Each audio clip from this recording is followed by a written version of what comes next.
इस वीडियो में देखेंगे संख्या अनुक्रमों से संबंध। संख्या अनुक्रमों से संबंध क्या आपस में, उसको देखेंगे इस वीडियो के अंदर हम जो है। प्राय आकार अनुक्रम आश्चर्यजनक त्रिकोण द्वारा संख्या अनुक्रमों से संबंधित होते हैं। आकार अनुक्रम यानी किसी आकृति का आकार किस प्रकार का है वो भी संख्या अनुक्रम से संबंधित है।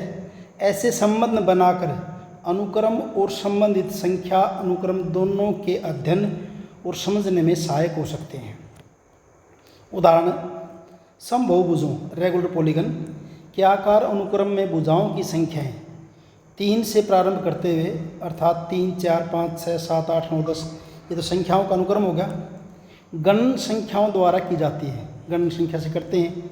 इसी कारण ये आकार क्रम से इन आकारों क्या कहेंगे, समत्रिभुज, चतुर्भुज अर्थात वर्ग, पंचभुज, षडभुज, सप्तभुज, अष्टभुज, नवभुज, 10 भुज यानी कि 1 भुजा, 2 भुजा, 3 भुजा से शुरू करके आगे तक चलते जाएंगे। ऐसे ही शब्द सम इंगित करता है, सम यानी कि बराबर। इन आकारों में भुजाओं की लंबाइयाँ समान हैं, भुजाओं की लंबाई सब में समान है और साथ ही कोण भी एक समान है अर्थात भुजाएं बराबर दिखाई देती हैं तथा कोने भी समान दिखाई देते हैं। कोणों के बारे में हम विस्तृत चर्चा अगले अध्याय में करेंगे, जो सेकंड चैप्टर उसमें बताएंगे कोण क्या है।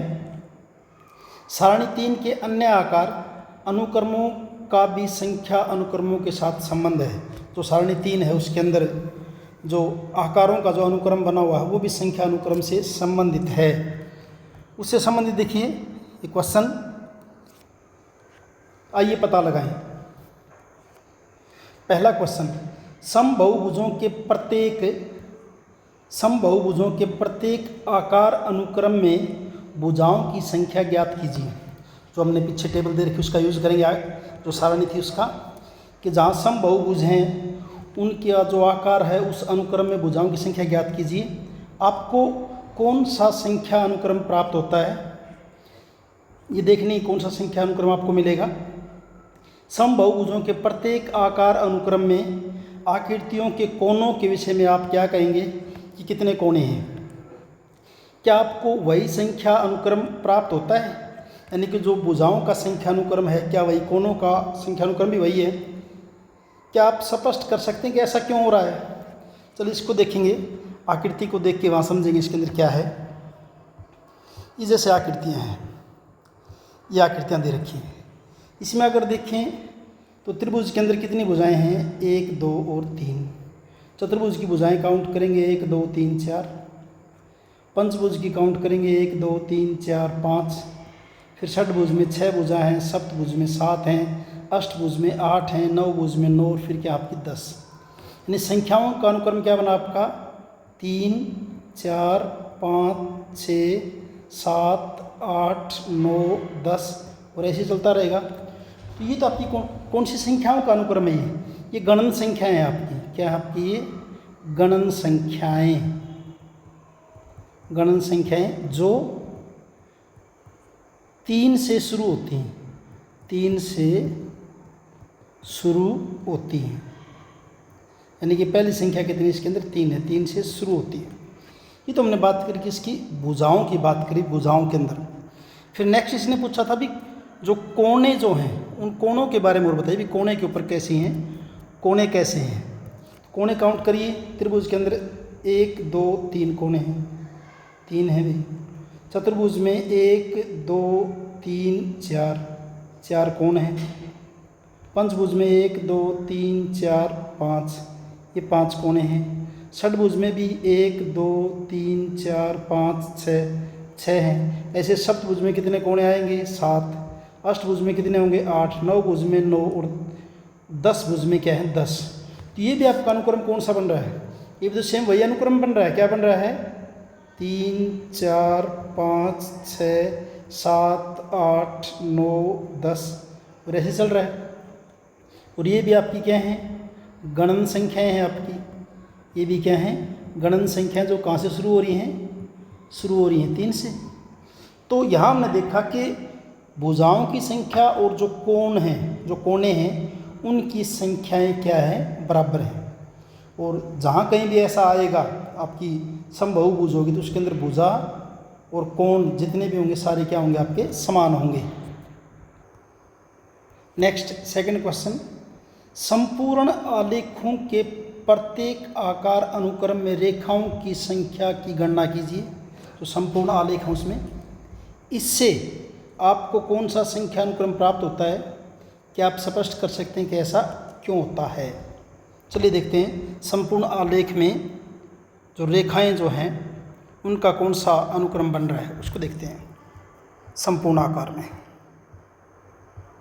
संपूर्ण आलेख में, संपूर्ण आलेख यहाँ है, देखिए संपूर्ण आलेख में यहाँ देखिए, अगर यहाँ रेखाएं काउंट करें तो कितनी है आपकी 1, यहाँ कितनी है 3, यहाँ कितनी है 4, तो इसकी भुजाएं होगी 2, इसके विकर्ण होगी तो कितना हो जाएगा आपका 6। यहाँ करेंगे तो ये आपका बनेगा, काउंट करेंगे देखिए 5 तो भुजाएं हैं ये, और विकर्ण कितने हैं इसके 1 2 3 4 और 5, यानी 5 और ऐड कर दे कितना हो गया आपका 10। ऐसे नेक्स्ट जब काउंट करेंगे तो 1 में 2 जोड़ दिया, 3 में 3, 6 में 4 और 10 में कितना जोड़ देंगे 5 जोड़ देंगे कितना हो जाएगा 15 हो जाएगा। वैसे मैंने इसका फॉर्मूला भी बताया था, कोई ऐसी आकृति जब दे रखी है तो उसके अंदर कुल कितनी भुजाएं होंगी, उसके लिए फॉर्मूला ये था n × n - 3/2। तो K6 की अगर बात करूँ ना मैं, इसको देखें अगर यहाँ से काउंट ना करी जाए उसके बाद K7 तो और थोड़ा टिपिकल हो जाएगा। तो इस फार्मूले से आप ये पता कर सकते हैं, पहले भी मैंने बताया है। यहाँ इसमें कितनी भुजाएं कुल, n की जगह 6 रखा, 6 × 6 - 3/2, तो 6 × 6 में से 3 गए 3/2, 2 3 6, 3 3 9, ये विकर्णों की संख्या आएगी भी। तो यहाँ भुजा तो इसके अंदर कितनी है 6 है और विकर्ण कितने हैं 9, टोटल भुजा कितनी होगी इसके अंदर 15 भुजाएं होगी। यानी कि इसके अंदर अगर हम इसको लिखें तो फिर कुल कितनी भुजा बन रही, इनकी दोबारा से लिख देता हूँ। देखिए मैं यहाँ इसके अंदर भुजा थी आपकी 1, यहाँ भुजा है 3, इसके बाद इसके अंदर भुजा है 6, 6 के बाद यहाँ भुजाएं हैं 10 और यहाँ भुजाएं हैं 15। तो ये कौन सा अनुक्रम बन रहा है, अगर आप इसको ध्यान से देखेंगे तो ये त्रिभुजाकार संख्याएँ हैं भी, त्रिभुजाकार। क्योंकि त्रिभुजाकार संख्याएँ कैसे मिलती थी आपको, एक एक जोड़ता जाइए संख्याओं के अंदर कैसे, जैसे मान लीजिए है ना 1 2 3 4 5, तो जैसे 1 है, 1 के अंदर आपने 2 जोड़ दिया कितना आ जाएगा आपका 3 आ जाएगा। फिर 3 के अंदर आपने जो है 3 जोड़ दिया कितना हो जाएगा आपका 6 आ जाएगा। फिर 6 में 4 जोड़ देंगे अगला कितना हो जाएगा आपका 10 हो जाएगा। 10 में 5 जोड़ देंगे कितना हो जाएगा आपका 15 हो जाएगा। त्रिभुजाकार संख्या है, तो कौन सी संख्या अनुक्रम है, त्रिभुजाकार, त्रिभुजाकार। यही बताना था ना कि कौन सी संख्याओं का अनुक्रम प्राप्त होता है, त्रिभुजाकार संख्याओं का अनुक्रम प्राप्त होता है जब इनको गिनते हैं, तो जब काउंट करते हैं। तो अब इसको और समझने के लिए भी देख लेते हैं कि त्रिभुजाकार संख्याएं कैसे बन रही। देखिए कहाँ से स्टार्ट करें, 1 से। मैं यहाँ कर रहा हूँ, देखिए इस साइड में देखिए, लेफ्ट साइड में देखिए, लेफ्ट में देखिए 1 पहली संख्या होगी, इसके नीचे 2 डॉट लगा दीजिए, त्रिभुज बन गई। कुल कितनी संख्या होगी, 1 और 2 कितनी होगी आपकी 3 होगी। फिर इसके नीचे 3 डॉट लगा दीजिए, यहाँ कितनी थी 1, यहाँ कितनी होगी 3, और अब 3 और 3 कितनी संख्या होगी 6 होगी। अब इसके नीचे 3 के बाद फिर कितना कर दीजिए 4 डॉट लगा दीजिए, तो 6 और 4 कितना हो गया 10 हो गया। अब फिर इनके नीचे 4 के बाद 5 डॉट लगा दीजिए, इनके बीच में लग जाएंगे ऐसे, कितना हो जाएगा 15 हो जाएगा। उसके बाद और आगे करेंगे तो 6 डॉट आएंगे नीचे और एक इनके बीच में आ जाएगी ऐसे आ जाएगी। तो इनको देखिए ये त्रिभुज बन रही थी शुरू में 3 से, फिर ये 6 बनाए तो ये त्रिभुज बन जाएगी, आगे करोगे तो ये त्रिभुज बन जाएगी, और आगे करोगे तो ये त्रिभुज बन जाएगी। यानी कि हर बार किसी भी जगह में ला लीजिए क्या बन रही है आपकी त्रिभुज बन रही है। तो ये इसको एक्सप्लेन करने के लिए कि त्रिभुज कैसे बन रही है मैंने आपको बता दिया है। अब नेक्स्ट क्वेश्चन देखिए तीसरा, डेरित वर्गों स्टैक्ड स्क्वायर के अनुक्रम के आकार में कितने छोटे वर्ग हैं, आपको काउंट करना है कि वर्ग कितने हैं, इससे कौन सा संख्या अनुक्रम प्राप्त होता है, क्या आप स्पष्ट कर सकते हैं ऐसा क्यों होता है। देखिए पहले हम देखेंगे डेरित वर्ग में स्क्वायर कितने, इसको गिनने के लिए डेरित वर्ग के अंदर चलते हैं। ये हैं आपके डेरित वर्ग। यहाँ अगर देखेंगे तो इसमें देखिए पहले में वर्ग 1 है, यहाँ कितना है 4 वर्ग हैं, इसमें 9 वर्ग हैं, इसमें 16 हैं और इसमें कितने हैं 25 है। यानी ये क्या आपका 1 का स्क्वायर, ये है 2 का वर्ग 3 का वर्ग है 9 हो जाएगा, 4 का वर्ग 16 हो जाएगा, 5 का वर्ग 25 हो जाएगा। तो कौन सा अनुक्रम बना? ये अनुक्रम आपका क्या है? वर्ग संख्याओं का अनुक्रम है। यह है वर्ग संख्याओं का अनुक्रम है। और कैसे प्राप्त हो रहा है आपको ये? कि हर एक नंबर आपकी जो गणन संख्या है उसका वर्ग है। यहाँ क्या है? हर एक संख्या, प्रत्येक संख्या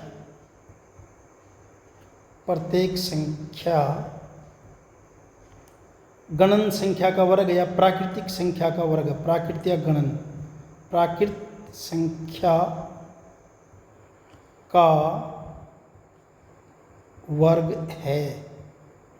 जैसे ये 1 का वर्ग है, ये 2 का वर्ग, 3 का वर्ग, 4 का वर्ग, 5 का वर्ग। 1 का वर्ग 1, 2 का 4, 3 का 9, 4 का 16, 5 का 25। ऐसे अगला क्या होगा? 6 का क्या हो जाएगा? 36 और 7 का क्या हो जाएगा? 49। यानी प्राकृत संख्या 1, 2, 3, 4, 5, 6 के वर्ग है ना। तो ये हो गया आपका। अगला क्वेश्चन आपका चौथा, डेरित त्रिभुजों के अनुक्रम के प्रत्येक आकार में कितने छोटे त्रिभुज हैं? आपने त्रिभुज गिने, पीछे देखेंगे फिगर में। इससे आपको कौन सा संख्या अनुक्रम प्राप्त होता है? क्या आप स्पष्ट कर सकते हैं कि ऐसा क्यों होता है? चलिए देखते हैं कैसे हो रहा है। डेरित त्रिभुज देख लेते हैं आकृति में। उसमें हमने सभी त्रिभुजों को काउंट करना है, कितने त्रिभुज हैं ये। यहाँ देखिए इसके अंदर कितने त्रिभुज आपके? 1 है। यहाँ कितने त्रिभुज हैं? 1 तो ये हो गए और 3 ये हैं, यानी 1 + 3 कितने त्रिभुज आपके? 4 हो गए। इसमें काउंट करेंगे तो 1, 2, 3, 4, यानी 1 दूसरी लाइन में 3 है और तीसरी में 1, 2, 3, 4, 5 + 5, 5 और 3 8, 1 9। इसमें करेंगे 1 है, फिर 1, 2, 3, 1, 2, 3, 4, 5, 1, 2, 3, 4, 5, 6, 7, यानी 7 हो जाएगा। 7, 5, 12, 3, 15 और 1 16।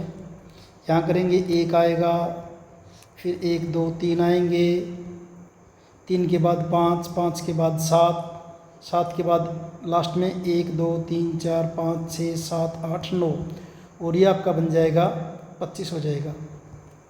तो ये किसका क्या बन रहा है? देखिए ये क्या बन रहा है आपका? 1 का वर्ग है। 4 किसका है? 2 का वर्ग है। 9 3 का वर्ग है। 16 4 का वर्ग है। 25 5 का वर्ग है। अगली संख्या जो आएगी क्या आएगी? 36 आएगी। वो क्या हो जाएगा आपका? 6 का वर्ग हो जाएगा। तो कौन सा संख्या अनुक्रम आपको मिल रहा है यहाँ पे? तो यहाँ जो है यह वर्ग संख्याओं का अनुक्रम है। यह वर्ग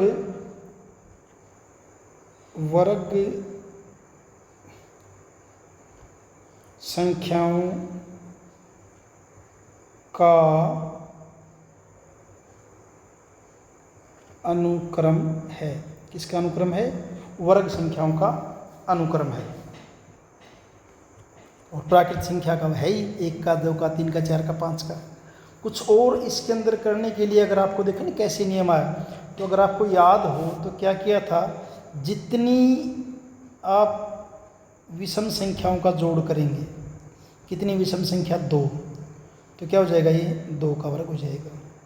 फिर अगर आप 3 विषम संख्याएं ले लें, 1 3 5, 5 3 8, कितना हो जाएगा? 9। तो जितनी विषम संख्याएं हैं उन्हीं का वर्ग है। अगला ले लें 1 + 3 + 5 + 7, कितना हो गया? 16। संख्याएं कितनी हैं? 4। तो क्या हो जाएगा? 4 का वर्ग। ऐसे ही 1 + 3 + 5 + 7 + 9 कितना हो जाएगा? 25। संख्या कितनी है? 25। तो क्या हो जाएगा? 5 का वर्ग। तो ये बताने के लिए कि ऐसा क्यों हो रहा है, तो हमें पता है कि विषम संख्याएं जितनी भी लगातार विषम संख्या कंटिन्यू 1 से शुरू करके लगातार जितनी विषम संख्याएं होंगी उनका योग जो है, जितनी विषम संख्या है उसके वर्ग के बराबर होता है। देखते हैं 5th क्वेश्चन क्या है इसमें।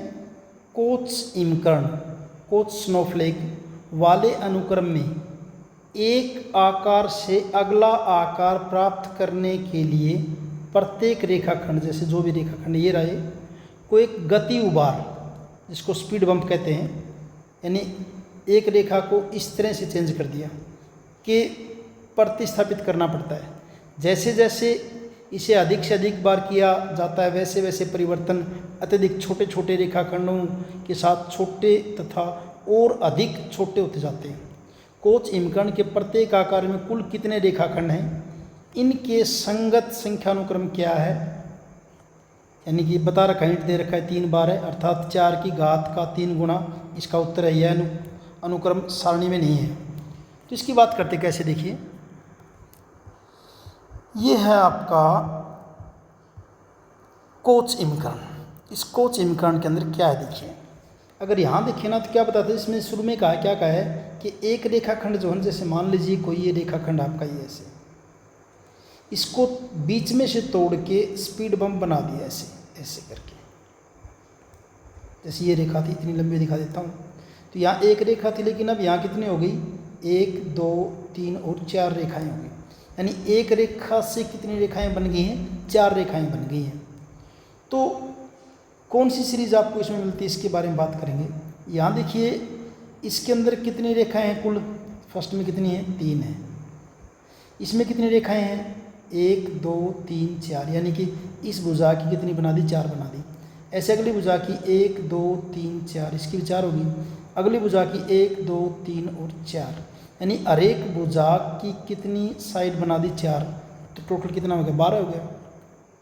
यानी कि इसकी कितनी बनी, 3 संख्या आई। ये संख्या कितनी आ गई आपकी, 12 आ गई। आगे अगर करेंगे हर एक के फिर जो है 4 पार्ट कर दी तो क्या बन जाएगा, 3 गुणा 4 गुणा 4। हर एक के 4 भाग करते जा रहे हैं ना, तो ये बन जाएगा आपकी 4 3 12 चौके 48 बन जाएगा। उसके बाद अगले में क्या होगा, 3 गुणा 4, हर एक भुजा के फिर 4 भाग कर देंगे, तो ये आपका बन जाएगा 192 हो जाएगा, 4 से गुणा करेंगे तो। उसके बाद अगली में आपने क्या कर देंगे, 3 गुणा 4 आपका कितनी बार हो जाएगा, 4 बार हो जाएगा, और ये आपका बन जाएगा 768।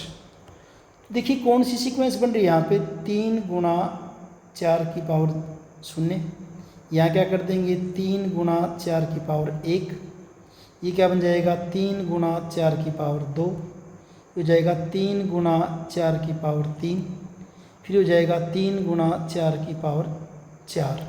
एक किस्म से क्या हो रहा है, 4 की पावर बढ़ती जा रही लगातार, उसको किससे गुणा कर रहे हैं हम, 3 से लगातार हम उसको गुणा कर रहे हैं, 3 से गुणा करें लगातार उसको। तो यहाँ लगातार जो अनुक्रम बना वो क्या बन रहा है, 4 की घात को हम क्या कर रहे हैं, 3 से गुणा कर रहे हैं। तो यहाँ क्या लिखेंगे, 4 की घात को 4 की घात को